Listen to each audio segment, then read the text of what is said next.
Good evening, everyone. This is Dolores Cannon again with the Metaphysical Hour. Tonight is live, but then I always say you never know if it is or not, because when I'm not here, they're doing the archive. But it's always a toss-up, am I here or am I not? But it is live tonight, so if anyone wants to call in, I will give out the toll-free number, so if anyone wants to call in and ask any questions. It's 1-888-815-9756. 1-888-815-9756. That's the toll-free number. And tonight I don't have a guest, so I'll just be talking. So it would be good if somebody wanted to call in and just ask some questions. Because I always say I don't know what I'm going to talk about, but then I've got so much information, usually when I start going, it comes from somewhere. So there's always something that I can bring up. I do have a couple of new things that I want to talk about. But if anyone does want to call in tonight, feel free to do it.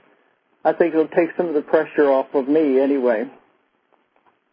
But I've been gone. We've missed 3 shows in July because I finally went on vacation. And for me, that's very rare to just drop everything and get to go somewhere. Because we're so busy all the time. And we really needed this. Everyone in the office, my daughters went with me. And we were just building up to where there's so much stress and so much work that I think everybody out there can identify with that. It's really looking forward to getting away from it all and having a vacation. And we decided this year we wanted to go on a cruise. Now, I've been on cruises before, but they were always working cruises where I had to lecture, give workshops, and there was always people on there who knew you, and you couldn't really get away and be by yourself. So I made up my mind about a year ago. I said, I'm just going to go somewhere, go on a cruise where I don't have to work. We can just have a good time, and there won't be anybody to ask questions and things like that, just to get away from it all. Kind of be ordinary people for a change. Because every time I go anywhere, it's always, with audiences and things like that. But because we had the conference, that was a lot of stress, and it took a lot of work to get that together. And then after that, we had to go to the class I did in Colorado Springs and up to the INES, the trade show conference in Denver. So it was just build-up work. And right before we left even, I was seeing clients, and I had one in particular who was a very difficult case. So I know when I came home, I said, I'm really ready for this vacation. So we decided a year ago we were going to take a cruise, and we decided to go to Alaska, because I've been to Alaska to lecture, but I've never been there on a cruise, and that would be different than going to the Caribbean.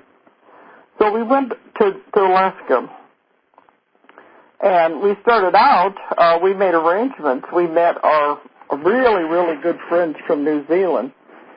They came over to the States, and we met up with them in Seattle so we could all go together. And so that just made it really nice because, just to get to lay back and with friends and enjoy yourself. One thing I like about cruises is that everything is done for you. 24-hour food. I keep saying, are they afraid we're not going to get enough to eat? Because there's food everywhere all the time, and it's just constant. But this way you don't have to cook it. You just stand in line and get it, or you have the sit-down dinners, and you're waited on, and your room is taken care of. It's just really get away from it all. Don't have to do anything. That's my idea of a real vacation. I think it's different than a resort or just traveling and staying at a hotel. So it was really nice. So we met up with our friends and left Seattle, and it went up the coast up to Alaska. And it was cold once you got up that way. We stopped in Ketchikan, I think is how you pronounce it. And then we went up to the Hubbard Glacier, which is up much further. And it was very cold, but it was beautiful. said it's the biggest glacier it's the biggest one in North America. I don't remember what they said, how it ranks with the world. But it's huge wall of ice. And it was beautiful the way it was a blue. And people were thinking it was reflecting off the water. But I don't think so. I think that's the color of the ice. So we went up there, and the ship went as close as he could to the wall of ice, the glacier, and he was just circling so that everybody could get a good look at the glacier. And that was really nice. And then we came back, stopped in Juneau. And, you know, it's interesting that that's the capital of Alaska, but yet there are no roads going in and out of there at all. Forget about highways. They said there isn't even any roads. The only way to get in and out of Juneau is by air or by sea. So it looked to me like just about everybody had seaplanes, the little small seaplanes, just be about as popular as a car, I guess, because that'd be the only way they could go anywhere. And they all had boats. But it's strange to think of just a city right there on the coast of Alaska, and just the wilderness behind it, just trees as far as you could see, and mountains. And they said it was totally impenetrable, that there was no way to get anywhere, no roads, no highways, nothing. It's just total wilderness, the back of the city. That's hard to believe when you live down here on the lower 48 anyway. But it was not what I was expecting. Before, when I flew into Fairbanks and Anchorage, it was different, but this is on the coast with no way in or out unless you fly or unless you come in by sea. And I know when I was up there before, they talked about how cold it got in the winters, and they would have just total night in some places where it just dark all the time, and the cold was so bad, they said even to go outside for a few minutes you could freeze. So it's not exactly my ideal place that I would want to live. But, you know, for the ones who are there, they probably think it's wonderful and it's home, so that's the main thing. But it's not exactly my idea of where I would want to be. I like where I am here in the Ozarks because we have 4 seasons, and it's never too hot or never too cold for any length of time. So I guess I'm spoiled. We have the beautiful scenery, but we don't have to have the extremes like they do up there. But it was really nice, and so we came back from that, and I was only back a few days. Oh, one good thing when you're like that, we were totally out of touch with the office. They couldn't phone us, and we could have email if you wanted to go down to where they had the computers. But we just told them, just don't even try to contact us. We're just going to be out of touch and enjoy ourselves. So we were totally cut off. So we came back from the cruise and only home a few days, and I had to have my class in Fayetteville, my hypnosis class. So we haven't really stopped working since we got back anyway, but I'm really glad we had that time off. I had the class, and now we're getting ready in another couple of weeks. On the 20th of August, I'll be taking a month-long trip. I've got 3 out-of-the-country trips coming up before the end of this year. And the whole year is going to be gone before I know it.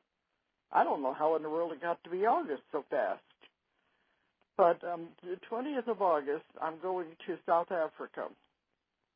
And on this trip, it's the first time I've ever got a round-the-world ticket because we're going to be going all the way around the world, starting here in Arkansas and going across the Atlantic and ending up back across the Pacific, back here again. So it'll be a complete round-the-world trip. I've been asked to come to Johannesburg in South Africa, and I've never been there. The only place in Africa I've ever been is been in the Middle East when I went to Dubai. Everybody says, have you been on all the continents of the world? And I said, well, I have, but I've never been on the southern part of Africa. So now that's what we're going to be doing. We're going to Johannesburg, we're doing a class there, lectures and book signings. And then they wanted me to go down to Cape Town, which is south of Johannesburg. So I'll be doing some lectures and book signings down in Cape Town. So it'll be my first time to get in there, but I don't think it's going to be my last, because every time I go somewhere, they always want me to come back and give them more information, because we have more and more stuff that's coming in all the time. So, I'm not running out of material, that's for sure. So I found then that I can go direct from Johannesburg to Perth in Australia. So I'm going to go there after the Cape Town trip. We'll go on directly to Perth, where I'll be doing the Conscious Living Expo with Patricia Hamilton. I've done that many, many times. And we're also going to be doing another hypnosis class there. Last November was the largest class I've ever taught was there. We had 91 students. It was tremendous. And they were still trying to sign up after we'd already begun the class. So we're going to see now how many are going to be there this time. But we're doing it again in Perth.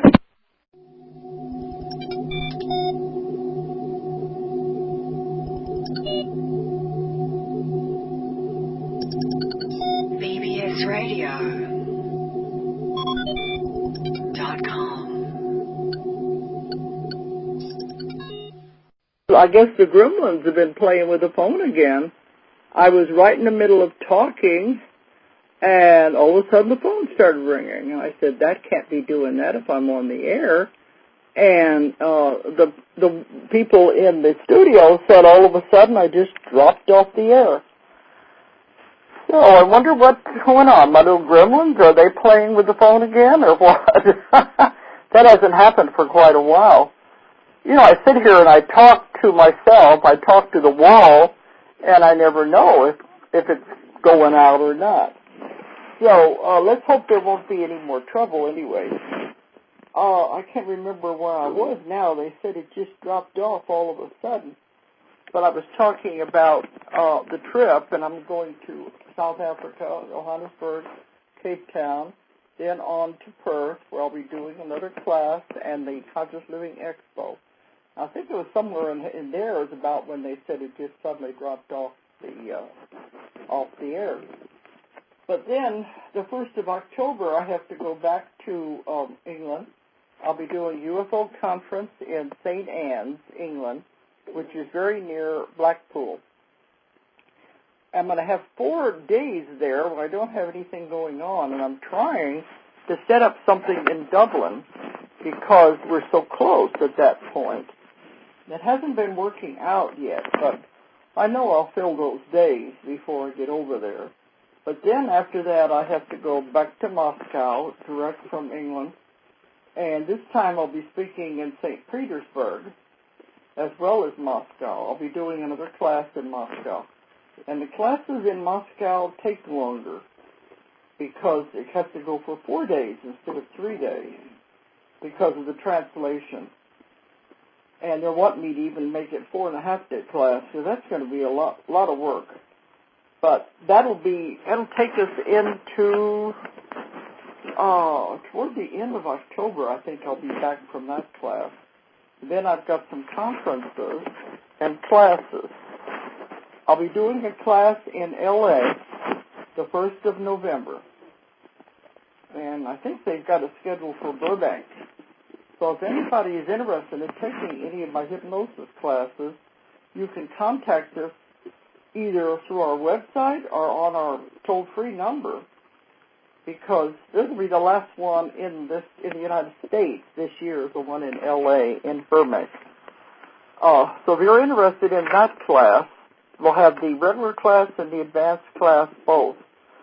And you could call 1-800-935-0045, 1-800-935-0045, or you can look it up on our website, which is, Ozark Mountain Publishing, and that's OZARKMT.com, OZARKMT.com.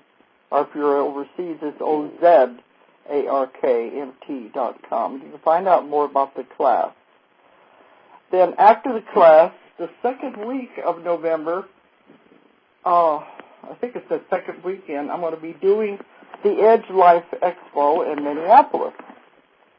So if anybody's up in that area, I'll be lecturing up there. I'm going to be there for 2 days in Minneapolis with Gary Becker's Edge Life Expo.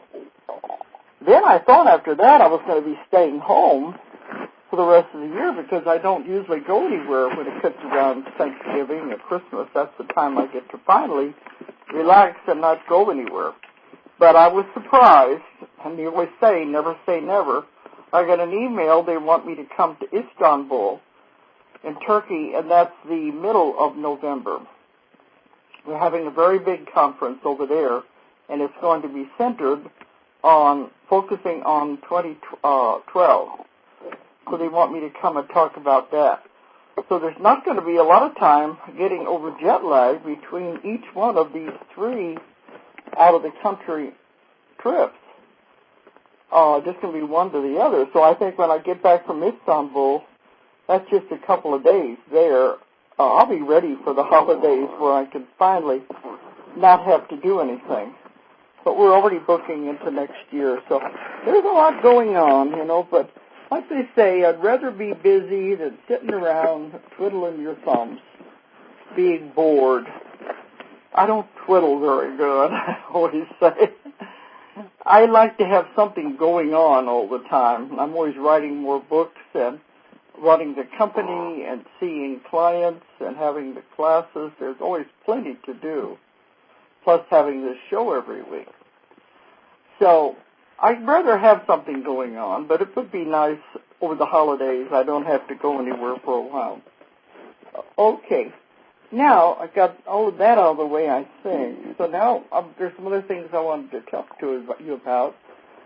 When we had the conference, I talked about the different speakers that were there. One I forgot to mention was Haynes Ely. He's a doctor friend of mine, and he has a clinic out in Grass Valley in California. He came to our conference to talk about John of God in Brazil, and he had an amazing video that he showed everyone. And I know I didn't speak about that when I was talking about the ones who were the speakers. But he knows John of God in Brazil very well. Those of you who are not acquainted with who John of God is, he's a psychic surgeon. And, the psychic surgeons are the ones that don't, not like regular surgery. It's all done magically, really, where they can heal the people. Well, without any surgery or invasion of the body or the way regular, normal medicine is done. And he's very famous. And he sees about 2,000 people a day at his place in Brazil. Well, Haynes Ely became acquainted with him years ago, and he was down there all the time, and he helps assist John of God, and he became so interested in it that he built a house down there, very near where John of God does his work. So Haynes goes down there every month and takes part in all the things that are going on.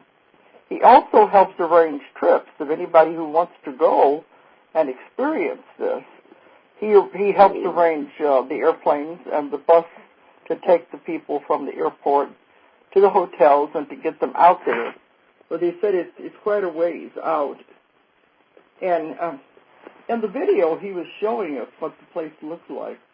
I've met several people who work with John of God who have come and taken my classes, and I've had sessions with them. But this was the first time I'd ever seen the video. And, we had 400 people at our conference, and, boy, that video was really something. And some of the people, it was freaking them out. They couldn't really take it. But he has had these videos analyzed, and they cannot say how this could be fake at all. And he had the camera right up where he was right next to John of God. You could see his hands. You could see everything he was doing. So there's no way it could have been faked. like a magician would do or anything like that. And in the video, too, John of God has short sleeves on, too. He's a younger man than I thought he was going to be. I guess because he's been around for so long, I thought he was much older. Appeared to be maybe 50s, maybe if he's that old. But a lot of the work is done with energy. Just being in John of God's presence. I think he goes into a type of trance, and that's where the work is done through him, because they said afterwards he doesn't really remember a lot of what happened. But you imagine being in trance just about all day, every day, for day after day after day, seeing all of these people. There's an outer room where the people come in, and as they walk through that, some of them are healed just coming into that part before they get into where John of God is. And the ones who have come up and taken my classes and had sessions with me said they're part of the energy keepers, I guess you would say, that sit in that room. They line both sides of the room, and they just sit there in meditation or trance, holding a certain type of energy. And, group energy is greatly multiplied. So they're holding that in that room as the people walk through the room or as they come in and sit down. So some of them are just healed just by being in that focused group energy, which shows what the mind can really do. But then when they got in with John of God, if they want, they can experience many different things that he does. And Haynes said he's not really sure why he does these things, but they do produce healings, but they're very strange. He showed one thing he does where he scraped the cornea of the person's eyes with an old knife, and the person is just laying there. They're not anesthetized. They may be in a self-induced trance or something, but they don't feel a thing. And doctors on the video were saying that's absolutely impossible to do that because the cornea is about the most sensitive area of the human body. You couldn't touch it without causing extreme pain. But yet they're scraping it off. And this produces different kinds of healing. But there's no scars, there's no after effects at all. And another thing he had would be put up the nose and twisted. And you would think this would cause pain. Some of the people watching this video, it was really freaking them out. They said, oh my gosh. But Hayden said they don't feel anything. The person just lays there, and they say afterwards they didn't really feel anything. And it produces different kinds of healing effects in the body. Now, everyone who goes down there doesn't have to experience that type of healing. That's just for the bravest ones, I guess, or the most daring who want to try something new. Because when it was over, they got the person up, and they would take them over and let them sit down, give them some water. And there were different effects that would happen to the body as the healing continued. But they had no pain or after effects from what they did. That's what Haynes said. This is a very startling video to watch. He has taken it to many medical conventions. He's been trying to let other doctors know about this type of psychic healing. But, being doctors, there's a lot of them that don't want to accept it or don't understand it.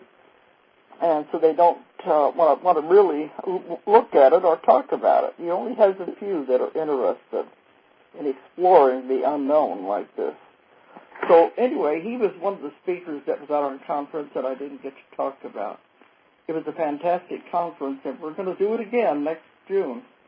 We're already lining up our speakers for it. So that's one that I wanted to bring up before I went any further. Okay, now I was trying to think, what am I going to talk about? It's just me tonight. So there are some things that are happening in my work that are kind of taking it a different direction. that I don't fully understand the full impact of it at this point, but I know it's definitely going in a different direction than we have gone before. And this, of course, is going to be reflected in my lectures and the things that I talk about when I'm on my trips, because I am learning more. You know, you never know it all. And every time I think I've got all the answers, they surprise me. They'll give me another piece of something that I'd never heard before and start my mind going off in a different direction. Because it's impossible to know it all while you're alive anyway. But it's like they're finally giving us more and more pieces of the puzzle, I guess you would say. Now, in my work, I see hundreds and hundreds of people. Over the 30 years I've been doing this consistently, I've seen thousands and thousands and thousands of people. But in a few months, it's not unusual for me to see 100 people. And they come from all over the world. There's a little bitty town here in Arkansas. And I don't encourage this because I think it's a hardship on them. But their motivation is so high, the majority of them are looking for physical healings. And we've had miracles happen every day in my office. But it's not only physical, it's all kinds of reasons that they want to come. So we have hundreds of people coming all the time. So with that many people, I'm beginning to see different patterns emerge. I guess because I see so many, much more than the average hypnotist or therapist, I can see patterns that they wouldn't see. It takes them longer, I guess, to have a comparison between the different people. Some of these things I'm going to be talking about in this last half hour here are going to go into the new book, The Convoluted Universe, Book 4, and I'm still getting information. It's still pouring out of people for that. But that's what I'm saying, a different pattern is coming up. Now, I don't have all the pieces yet. I'm probably making some wrong assumptions that will be straightened out as we go along, but that's the way this work works. But in my work, people come with all kinds of problems. Everybody that comes has something they're looking for help with. I said there's a lot of physical problems, but also there's family problems, there's karmic problems with their wives, their husbands, their family, and there's also problems with their work. They've all got something that they want to discuss with me. And during the time I'm with them, I encourage them to tell me all about their life. So I hear a lot, and a lot of it, that's what the counseling is, just trying to talk to these people, to get them to look at the situation in a little different way. Because sometimes when you're too close to something, you don't really see it. So I'm finding it used to be, I take the person back to the past life first. And then we go to the part about the subconscious where you can have all the answers to everything. And that's where you get the healing. And that's where my information comes through when I get to the subconscious. But before we do that, we always go to a past life first. And you can have some answers there. And I always tell the person, you can go to a hypnotist and have a past life regression. It's not difficult to do if they know how to do it. But a lot of them, that's as much as they will do, just the past life, and then they stop there. They either don't realize you can take it further, or they don't know how to do it. The past life is the tip of the iceberg. It's the very, very beginning. You get some information, but the bulk of it comes from the subconscious part. So, over all these years, people were coming, and we would go to the past life. Because in my work, I have the subconscious take the person to the most appropriate past life. Because everyone, presumably, has had hundreds and hundreds of lives. You've been everything. You have to be everything before you're finished. In this school that we're in here, you can't graduate until you have been absolutely everything. So you have to go through the entire school.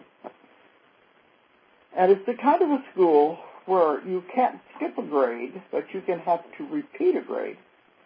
And I've had people who have come in who have patterns to where they are repeating the same grade over and over and over again for the last 4 or 5 lives because they're with the same people, making the same mistakes, coming back again and again and again, thinking, maybe now we'll get it right. This time you be the husband, I'll be the wife, or you be the mother, I'll be the daughter. Maybe that way we can work it out. So they get stuck in a pattern. They get stuck in a rut. And a lot of them still aren't working it out. They haven't even realized what's going on. That's what I call the baggage and the garbage. It's the karma that the person carries around with them. They're carrying all this junk around with them and they're not letting it go. So they're stuck in that. I say they're stuck on the karmic wheel. And you can't go on to the next class, the next grade, until you finish this, until you've learned what you finally came here to learn. And they don't care how long it takes. If you don't get it this time, you're going to come back and do it again. Same people, same problems, sometimes even a little worse. But they don't care how long it takes. You have eternity. But do you really want to take that long to work out something? Or would you rather get it over with and then you can, next time, go move, maybe even this lifetime, go on to the next grade, the next lesson, which may or may not be easier. It might be harder, but at least it'll be different. But you get out of that rut. You get out of that pattern. So that's what I was seeing. I see a lot of people like that. And I let the subconscious take the person to the most appropriate lifetime, the most appropriate time and place to answer the questions to the problems in this lifetime. Because I don't know where it's going to be, so I couldn't even begin to try to lead them anywhere. And they definitely don't know where the source of the problem is coming from. So rather than just do past life regression just for curiosity or something like that, I'd rather let the subconscious take the person to the most appropriate time and place to answer the questions for their problems now, whatever is causing the physical ailment or whatever's going on in their life. So that's the way I work. Well, it's been working fine over all these years. People would go back to the lifetime, and I would have no idea where it was going to be. I just go along and ask questions, and then they come up with the answers. So I've been doing that all these years, but now something strange has been happening in the last few years, and everything is taking a different turn because not as many of them are going to past lives. They used to all go to past lives. Now they're not, especially those from like in the 50s. Their ages are in the 50s on down. These are the ones I've found are the ones in the 3 waves, as I call them, of volunteers who volunteered to come to Earth. Those are the ones who are so all of a sudden not sticking to the pattern. They're bringing in new elements here. Because the only ones I'm finding now who do go back to a past life are those who have something they still have to work on, and they're being shown what that is. These other people are either going back to the source where they were created. They go back to God, and they all describe it as the same way, the same place. And it's beautiful. It's wonderful. They don't want to leave there because it is so utterly beautiful, and they have never been to Earth before. I used to think you couldn't come to Earth as a fresh new soul because it would be too hectic. So I never believed anyone on Earth was here for the first time. Well, that shows that my thinking had changed, because I'm finding now that many of these are new souls who have never been caught up in the wheel of karma on our Earth. They are new souls who are coming in, and they are coming direct from God, direct from the source, which is total love and total beauty. And other ones that I'm finding who are in here for the first time have always lived on other planets, other dimensions, and they're coming in to Earth for the first time. And this started about those who are in their 50s is when I first noticed. That's when I talk about the 3 waves. Because when they're under, and I usually ask them, well, they said, we're here for the first time. You know, we just came direct from the source, and they describe it. I said, well, if it's so beautiful there, why did you decide to come to Earth? They all say the same thing. They say, we heard the call. And when I asked what they mean, they said the call went out for volunteers. They said the Earth is in trouble. It needs help. It needs fresh blood. It needs fresh energy that has not been caught up in the wheel of karma. Fresh energy that has not been contaminated. Because they said, Earth, the people on Earth have been here for so many, many, many lives, making the same mistakes over and over again. And they're stuck in that pattern, stuck in that rut. And it's very difficult for them to get out of that because they've been in it for so many thousands and thousands of years. See, this is really why Jesus came.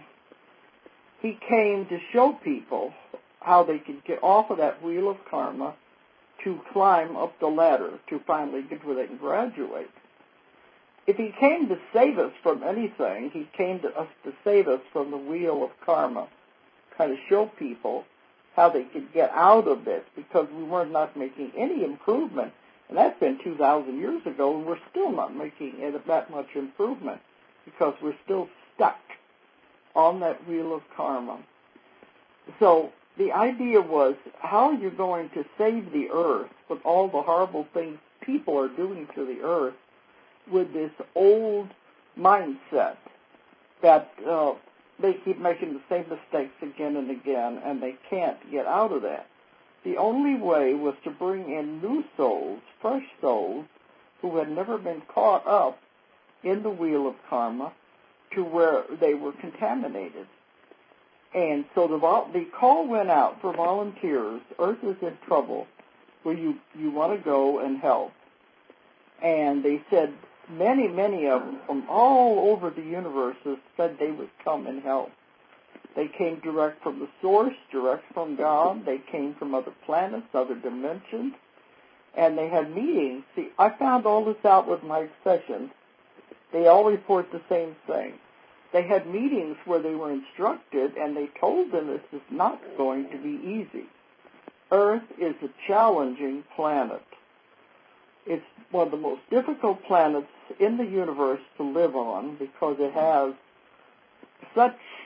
there's such density here. They said Earth is a challenging planet. You come here to learn emotions and limitations, but it's just not a good place to live. And they said they greatly respect anyone who volunteers to come and live on Earth. It takes a great deal of courage to do that. And I've had so many clients that say, I don't want to be here. I don't like Earth. It's not a nice place. I want to go somewhere else. But they did volunteer. But they were warned before they came in. This is heavy density. It's not going to be easy. But if you go in, it will advance your soul to a great deal, and you'll also be there to help turn the world around just by the mass of numbers. If we get more and more of these new souls coming in, that will outweigh the old souls that are stuck in the karmic wheel. That was the idea. Kind of like the 100th monkey syndrome. If you get enough new thoughts coming in, you could change everything. So all these people volunteered. Then, of course, they didn't remember it. Nobody ever does. And they get in here. I've had them go into the body, and they'll say, what was I thinking of? This is awful. It's density. And people are mean to each other here. They say, this is hell. Earth is hell. So it's very difficult for them when they come in. But they've got to remember they did volunteer for this job. So in order to make it easier for them, they have had something like a coating, I guess you would say. They call it a sheath in some of the sessions, put around the person to protect them from karma. Because all they want to do is get in here, do their job, help with saving the earth, and then get out of here. They don't want to be stuck here. So they definitely don't want to create karma, so they'll have to keep coming back. Do the job, get out here, and that's all they want to do. So a lot of these people, if they do marry, many of them don't have children because children create karma, and that would hold them here. So all they want to do is just do the job and get out. And it's very, very difficult for them. And I've written about these people in Keepers of the Garden and also in the new Convoluted Universe, Book 3. I have a whole section on what I call first-timers and the difficulty they have had. There's been 3 waves of these that I have discovered. And I don't know if I have enough time to go into the identification of each one. It's in the book. It's in Convoluted 3. But the first one were the ones who are now in their early 50s. And they were the bravest of them all because they were the way showers, the first one to come in, the first ones to volunteer. And they had the hardest time adjusting. It was like, I don't want to be here. This is an awful place. I want to go home, but I don't know where home is. And many of these people in their earlier years, teenage and beyond that, if they got out of school, many of them tried to commit suicide because they really didn't want to be here. So that's the way Earth affected those type of people in the first wave. The second wave, now I guess, would be from 20s, 30s, that age group. That'd be a little bit older because all these groups are growing older as I work with them. Those are the ones that came after the first group. I call the second wave. They have had it easier.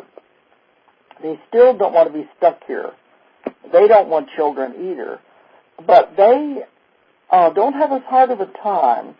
They are what are called the antennas, the generators. That energy goes through them to be passed to other people. And they said they don't have to do anything. All they have to do is be. If they could walk through a mall or a grocery store, their energy will affect everybody that they come in contact with. That's what they're supposed to do, spread this kind of energy. It's a new, loving energy that has to generate to people if they're going to change. And they don't realize anything has happened unless they are very sensitive. But the second wave are the ones, usually their lives are very simple. They don't have any problems. And very, nonchalant people. And they're the ones in the second wave, the ones who are just here to bring in the focused energy, generate it as an antenna, and pass it on to other people.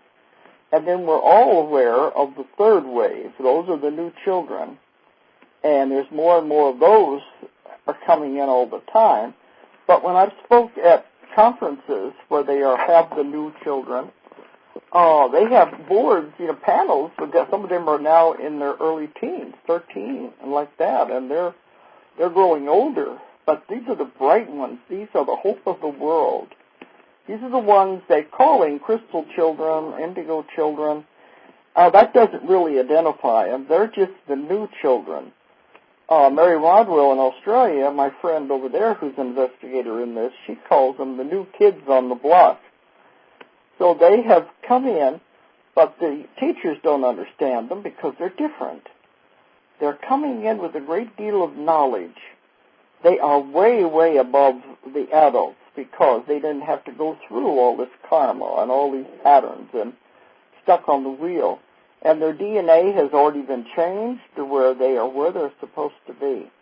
So this is a very amazing group. Those are the 3 waves that have come in. These are the volunteers. And they were very worried for a long time that were they going to be able to help the world by doing this? Because with the drastic idea to bring in new souls, fresh souls who have never known violence, who have never been caught up in this. But in the sessions I'm getting now, they're saying, yes, we've finally done it. We have enough now that we're beginning to change we're tipping the scales toward the positive, and that now we think everything is going to work out. We have enough of the positive ones that we can change the world. And I've talked before about we're changing the vibration and the frequency of the earth as we shift into the new dimension. And these are all helping with that, because as this kind of an energy increases and it catches on with all the other people, the older ones, the ones who are still caught up in the old karmic wheel, are being affected by these younger people. Although 50 nowadays is not that young, but imagine how many years now all of this has been coming in to help change, just by the accumulation of their energy to change the world. And they said, finally, it's beginning to make a difference. It's beginning to shift the whole thing. I was going to go into some of the things I'm finding out with the UFO stuff now is related to all of this. And this is what the other investigators have never understood, is the aliens, ET's role in this entire thing that's been going on for now. I guess this is going to be about 50 years old, this whole plan that's been going on. And we've heard so much about the abductions and all of that. And I've spoke at every UFO conference in the world, and I've written my books on UFOs. And the one on custodians was my 20 years of working in this subject. I thought I had all of the answers. To me, it's positive because I was getting a great deal of information. But now I'm even getting more information that makes even more sense. I still see it as positive because I'm seeing the reasons for all these things happening. Now, they said in the early abduction cases, there was a lot of sexual things going on. And there was talking about interbreeding, creating different kinds of babies and things, and nobody could really understand what that was. That has many different parts. But the part related to what I'm talking about, they said that they have to help create a body that will hold this type of energy. You imagine energy coming direct from the source, never been contaminated by Earth. It's very, very powerful energy. Then energy coming from other planets, too, is very, very powerful. And they said in the early days when they tried to bring this new soul into a human fetus, it would be so strong that the baby would abort because it couldn't handle the energy. And the mother had to be worked with, too, so that her body could handle the energy of the incoming soul. So sometimes there would be abortion, spontaneous abortions because the baby couldn't handle the energy that was coming in. So they had to work with this. And they finally were able to bring part of the soul in. Now, some of this may be hard for you to understand, but I explain a lot of this in my Convoluted Universe book. It's complicated, but sometimes all of the soul cannot come in at one time because it's too powerful of an energy. So when they comes in as a baby, they let part of it come in so that the baby can survive and adjust to the energy as it moves into the human. And then as they get older, more adjustments have to be made to handle more of the energy as the child grows older.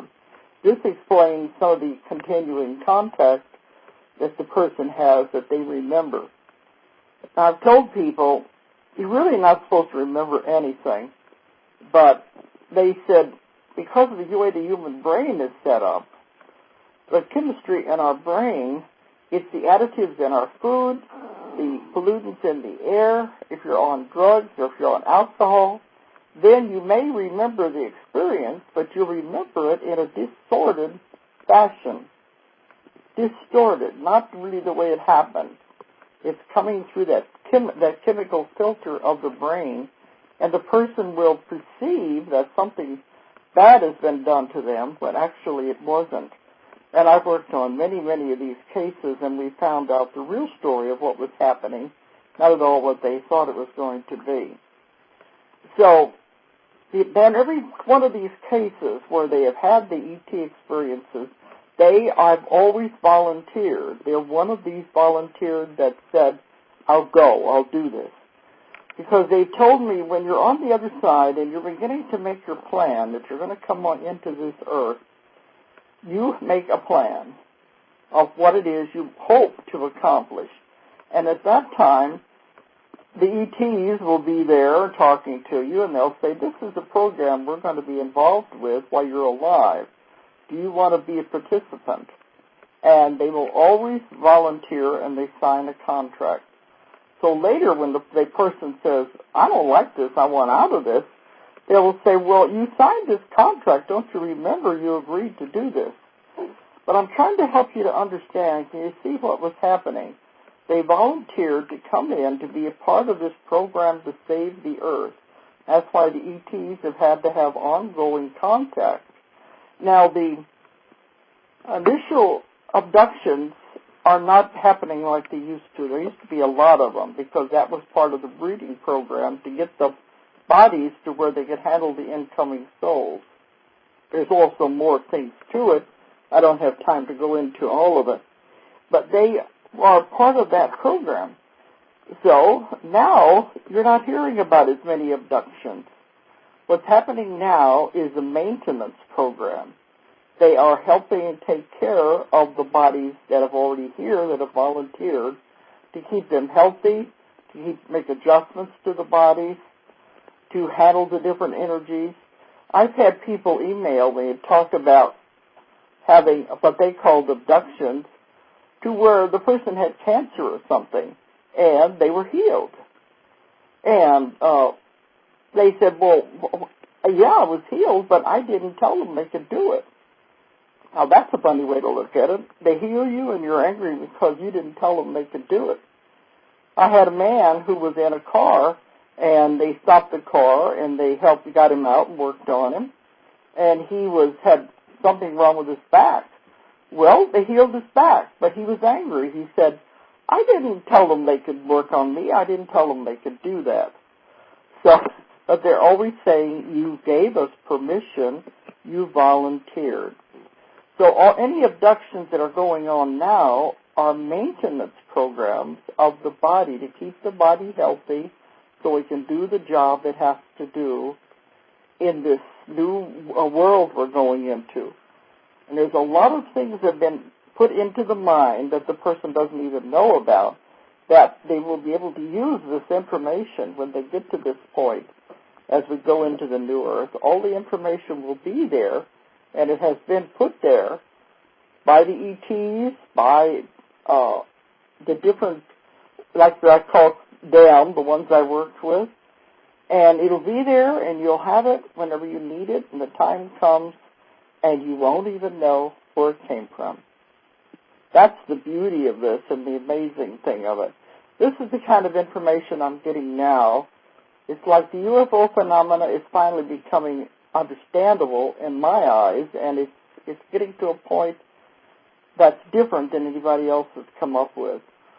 So this will go into Convoluted 4, and I'll be lecturing more on this as I go to these different countries. But now we're running out of time again. We're coming to the end of the hour. It's funny how fast it goes. I didn't think I'd have anything to talk about. I do want to make one mention. My show next week is going to be really interesting. I'm having a man come on to discuss the Philadelphia experiment.